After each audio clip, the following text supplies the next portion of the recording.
Welcome back to another episode of Operation Pixel. Hello! We're gonna go beat up this guy in Pokemon cards. He's not paying attention to us. This is Brandon. I wonder what Isaac's doing. What? A Pokemon trading card duel? I'll be glad to duel anytime. Let's kick the crap out of you! Yeah, screw you, Brandon. I mean, he can't be worse than Jennifer. There's no way. Oh, he looks horrible. I don't like him.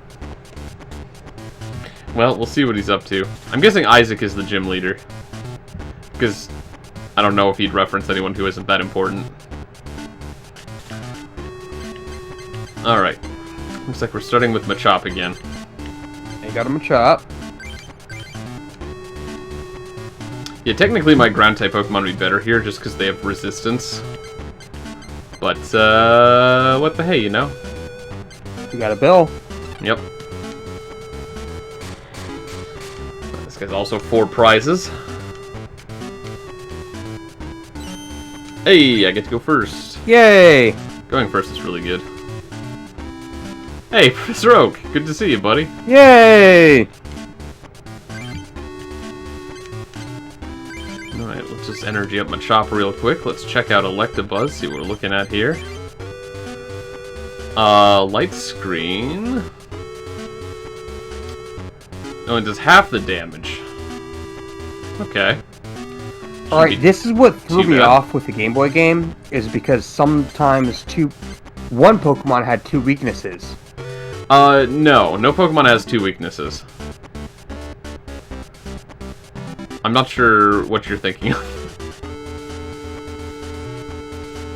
I mean, one type can have 2 weaknesses. It's a flying water, but it takes like double electric damage. So some water types, maybe that's what you mean, is some water types are weak to electric and some water types are weak to grass. But like, there's no Pokemon that has any single card that has a weakness to 2 types. Oh, I'm talking about the game. Oh, you mean actual Pokemon? Yeah. Yes. Keeping track of That's what resistances throws and me stuff. off whenever I try and play the card game. Yeah. Yeah, it's definitely a different game. You know what I mean? Like, it's got the same stuff and some of the same themes. But, the Pokemon trading card game is when I try and play, world. like, this Game Boy game, I'm like, alright, sweet, the Gyarados, I'm gonna electrocute it, and it's gonna take, like, quadruple damage. And it's like, no, it's only weak to electric. Oh, like, yeah, look at that. For water and not flying. It's like, what? Actually, this is pretty great, because even if know. he uses his light shield thing, I'll still kill it. It'd be pretty funny. Oh, he didn't do it. He didn't fall for it. But yes, no, definitely, like, because that's the weird thing too, right, is that technically, for the sake of this game, my fighting types count as ground. Which makes pretty much no sense. Diglett. And it's just energy removal, because I have some, and I have a Professor Oak I want to play, so let's just take away all his fun. Alright. And kill Electabuzz. Oh man, this is going so much better. This is how I expected my deck to perform in this gym. Alright, cool. Can I bring up what I've been watching recently? Yeah, go for it. I've been on a World War II binge. Oh yeah? Yeah. God, how do I put this? I think I kind of feel like World War II was the most recent classic war. Does that make sense? Yeah. Most of the wars since then have been smaller in scale and scope, and also like more like the way they fight is like small groups, small tactics. Maneuvers. Tactics and technology. There isn't really any claiming of territory or defensive like outposts. You know what I mean? Like, you don't really do, like, I feel like a grand strategy that involves, like, alright, we need to move into, like, take that river, take that bridge. Yeah, no, I totally feel like there's like this whole blackout of communication in like World War II. Like they were still communicating through like radios and crypted messages. Nowadays we got, drones and anti-personnel fighters and like anti everything. Everything's all digital nowadays. Why did he put an energy on Zapdos? I'm sorry, I was not paying attention. I mean, that's fine. I didn't mean want to interrupt you either, but like, did he really think his Zapdos was gonna survive till it got 4 energies? I was gonna remove its energy, but like, why? There's no chance of this thing attacking before it's dead. Oh, it's resistant to fighting. I thought it was weak to it. See, this is what I was saying. Zapdos should be weak to, or resistant to fighting if Flying Pikachu is. This Zapdos is resistant to fighting. The Zapdos card I got is not. So now I'm in trouble again. That's why I don't like the card game. That is a very bizarre inconsistency. Do I need to let you think, or could I continue my story? No, you can keep going. I'm sure I'll manage. Okay. So, yeah, I've been watching a lot of World War II documentaries recently. Literally, right before we were recording, I was watching the movie Saving Private Ryan. Mm-hmm. I don't know if you ever... Have you ever seen that one? I saw it one time. You showed it to me. Okay. Let's... I know you're not, like, super into, like, World War II stuff. Not especially. I do know that you can enjoy it when it's, like, cinematically... I like a good narrative. What's the word? Yeah. Cinematically narrative. Yeah, I think Saving Private Ryan was a pretty good movie. I don't remember it that well, but like I feel like if I watched it again, I'd probably enjoy it. Yeah. I was actually like researching the movie a little bit. It was okay.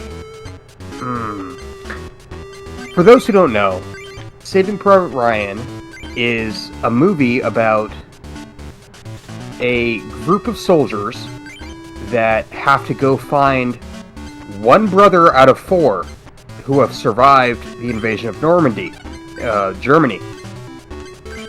Because all the other 3 brothers have died. And they're like, alright, we can't let this 4th brother die and just, basically send the mom 4 letters of your kid died. Yep. That is, unfortunately, is probably the most unrealistic part of the movie, I think. Yeah, do you think they'd actually pull someone out of there? Like, it is very sad, but I don't know that they would charge into the heaviest fighting to pull out one person. They wouldn't send, like, a hardcore unit to rescue one person just to make, like... As harsh as it might sound, they won't do that to make a mom feel less sad. No, it's gonna be terrible. It's terrible. Yeah. It's good movie plot. I give it that. Oh yeah, it's great motivation too. Like the thing is that there's a thing in narrative. I forget where I heard about it, but they were talking about how like in a story, it's great to have like an obvious and clear objective. Like Saving Private Ryan, you know when you've succeeded, right? Yeah. Like, you know what you need to do, and you know absolutely. when you've succeeded. Like there are things where like if you said that this is the objective to like investigate the creepy castle, you may not know when you're done, right? You're like, did I miss something? Do I need to check out the castle again? Yeah, no. Anyway, that's the plot of Saving Private Ryan. Mm-hmm. And the movie is really good, and to the point where when it was released, World War II veterans actually, people that went to see it, they actually had PTSD counselors in the lobby of the theater. For veterans who went to go watch the movie, because they got flashbacks and couldn't finish it. It was like that realistic. And yeah, dude, like I was literally watching this movie right before we were recording. Mm-hmm. God damn. We're such softies now. I think in some ways. I mean, of course, You know, like, somebody says the word fuck, and they're like, oh my god, I need to go to my safe space. Okay, so I disagree with that. All right, I feel like some people are overly I've witnessed sensitive. it. I've experienced Look, man, that. some people are definitely oversensitive, right? I'll admit that, but like, Okay. I think there's a problem where our society has definitely tried to like pin people into like groups, where it's like, oh man, what a bunch of crybabies, and it's like, I think everybody needs to chill, like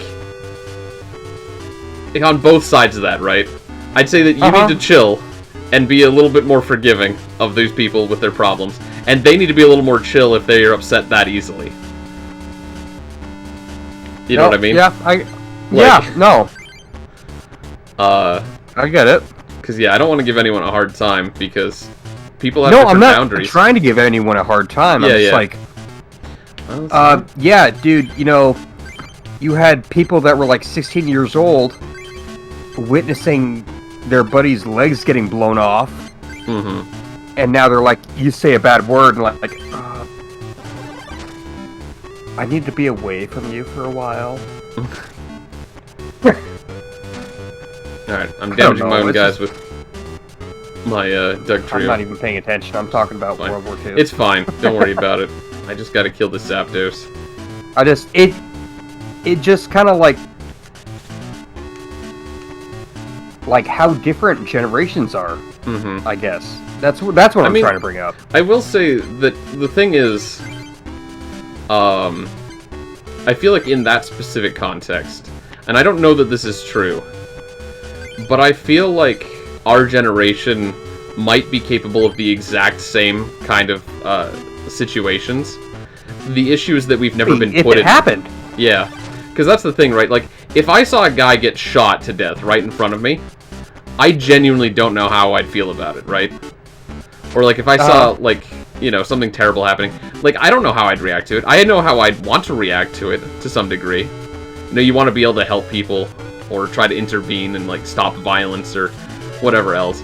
But, like, you can say that you want to be the hero, but in the moment, can you The actually moment do does that? happen. I can. Oh god. It's not Never not mind. as easy as talking about it. And I think we could talk No, about it, right? We no. can have this conversation, but I don't think there's any way to actually answer that question without being put in a terrible situation. Which No, to some I'm- degree, I think we're doing a good job of avoiding, but Yeah. yeah. I think people have realized by our age, not our age being that we're, you know, adults now, but our age meaning in 2020, I think human civilization has realized that war sucks. And it would be best if we could find ways other than war to solve problems. Sure would be nice. I still really find World War II interesting, though. Yeah, it's definitely a good dramatic scenario for like a lot of like interesting stories to come out. Not even just stories, but just the straight up history. Mm-hmm. Because it was like how do I put it? Modern classic. Because they were using radios and not like swords. Yeah, Well, I guess they were using bayonets. in World War II they were. But I mean, like, they did have bayonets in World War II. Yeah. Okay, I guess I wouldn't be too surprised. Like, it doesn't hurt to have a bayonet. Like, if you have a choice between no melee weapon and a melee weapon, you may as well take the melee weapon. Yeah. I mean, it was the majority of it was guns and artillery, Yeah. but they were still like heavy dependent on radio broadcasts and Yeah, a lot of- encrypted messages. Dude, so much, like, tech upgrades came during that period. Because, like, oh necessity. God, yes. I think. Oh God, was it the Gulf War or the Cold War? No, it was the Gulf War. No, I mean, the Cold War it the was Cold pretty War? big too. no, the one at the big one after World War II. That was the Cold War, wasn't it? Yeah, I think so. I don't actually know exactly when the Gulf War happened, but the Cold War was a big one. There's also Vietnam No, I think around the same era. But yeah, like was the Vietnam War. I can't even remember, man. I think Vietnam and the Cold War were sort of the two big, because the Cold War wasn't even an actual war. No, it was very like a stalemate tense, kind of very thing. near war scenario. Yeah. But yeah, like World War II was like the last massive conflict. Mm-hmm. And Dude, like there's a board game that I sometimes think would be fun to try, but also simultaneously terrible. Stratego! Stratego has its moments, but I think it's called like Campaign for Africa or something like that, or African Campaign, or I don't know what. Oh, you won. Yep. Yeah, I pretty much crushed him after I got past his Zapdos with my Doug Trio. So in the African campaign thing, like you essentially play through World War II, military strategy and tactics. Yeah. In the African campaign? Yeah, the African campaign. But you basically play through it almost in real time. Like the turns take so goddamn long because there's sounds horribly slow. You essentially play the parts of like every like major decision in that campaign. Like you have one person playing as like Axis and the other plays the Allies, and like you actually have to make information based off of like, or make decisions based off limited information and stuff like that. And it's like, oh man. So it seems kind of fun to me in a way because like that would be sort of an interesting tactical experience, but it would also be like, alright, I have to be willing to spend like maybe a month playing this game. Yeah. And you have to have other players who are interested. Yeah. I can see both viable opinions for that, where it's like, I don't want to do this yet. Okay. I can kind of see how this could be cool.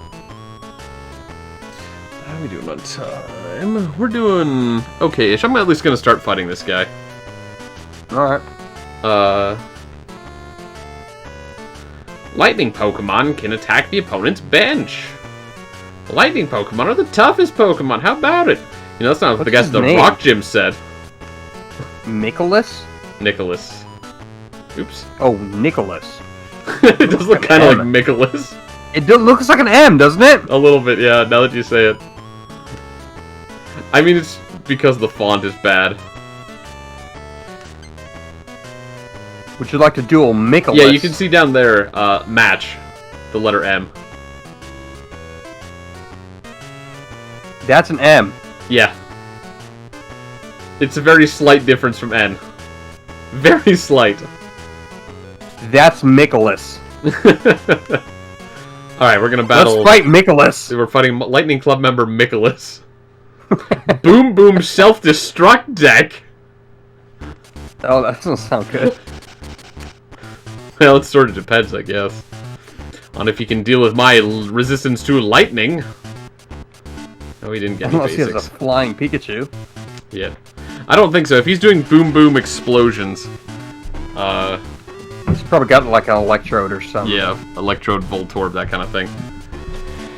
I also just saw his hand and he had fighting energy, which is interesting. God, I always start with Machop. Every time. Not that I'm complaining about Machop, but like... Keep that gust of wind. Oh, I'm gonna. Alright, but, I will say, this is actually something interesting, because I was thinking about Saving Private Ryan the other day. So it's interesting that you brought it up. Oh, really? I haven't seen it in a long time, and I've only seen it the one time, I think. But I realized something the other day when I was thinking about, so I've been messing with working on some writing projects, or sort of doing writing for some potential projects. Oh, Magnemites. I guess Magnemites can sort of self-destruct too. God, I need another basic Pokemon real fast.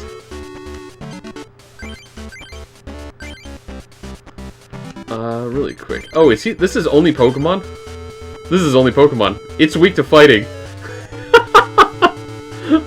Are we gonna win right now? Turn 1 win!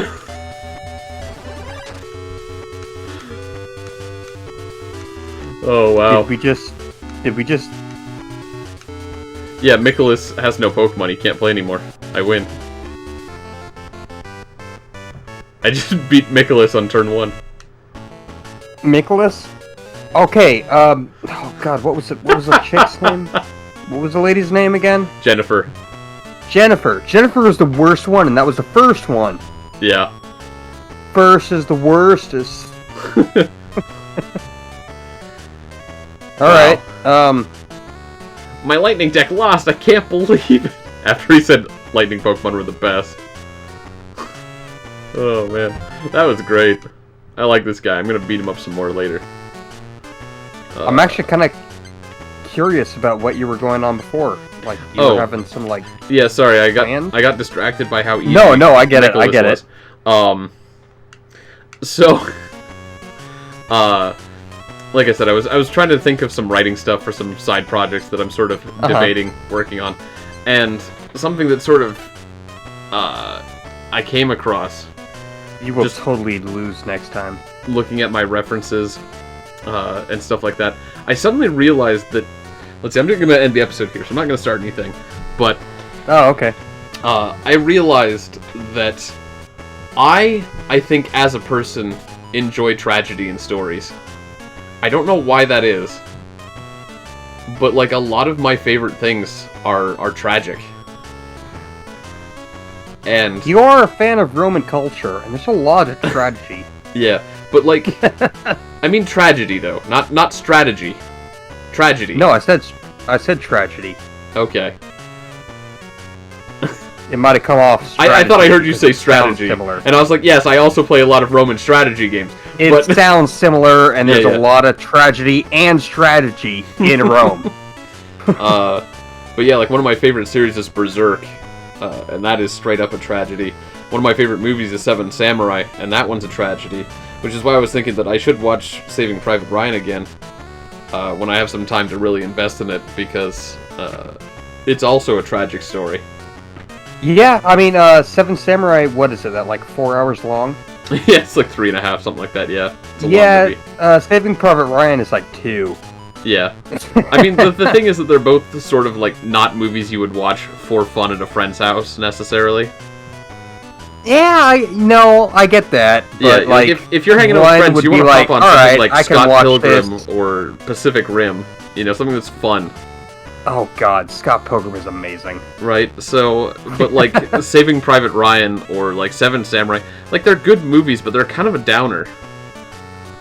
No, you've really gotten to be in the mood to watch them. Yeah, but I feel like there's something that I kind of like about those sorts of movies, and I don't know what it is.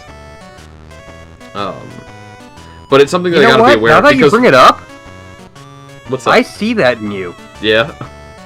I didn't even realize until the other day, because, like I said, I was working on this sort of writing project, and I suddenly realized, I was like, oh, I'm not writing this. Why do I keep trying to give all these characters, like, tragic ends? This guy lives a hard life, and then never lives up to his dream, and, oh, man. I think I have a lot more different movies to suggest to you now. It's possible. Anyways, I just thought that was sort of an interesting anecdote that I came across about myself. But we'll call the episode here. I didn't even realize that till you just brought that up, dude. You're totally a tragic person. It's weird, right? It really is. I don't really think of myself that way, but then I realized like all the stuff that I like the most. Like, dude, wasn't that awesome? You're like most of my favorite parts of Game of Thrones were tragic. Damn. Yeah. It's weird. Dude, I've known you for like freaking 25 years. I didn't know it myself until like a couple weeks ago, when I was like, I need to stop trying to write tragedy. This isn't a tragic I think you need to watch more pet movies. I don't want to tragic pet movies. The thing is that pet movies are always cliches. They're still tragic. Yeah, but they're they're cliche. You watch one pet movie, you're like, okay, I get it. I've seen them all. Anyways, it's fine. I want to call the episode so that we can come back and battle. I guess this is Isaac, the Electric Club leader. Okay. We'll get our second medal. It'll be awesome. Anyways, so we'll come back next time on Operation Pixel. If anyone hung around, thanks, and we'll see you next time. Yeah, I think we learned a little bit more about each other. Mm-hmm. I'm gonna get some yogurt.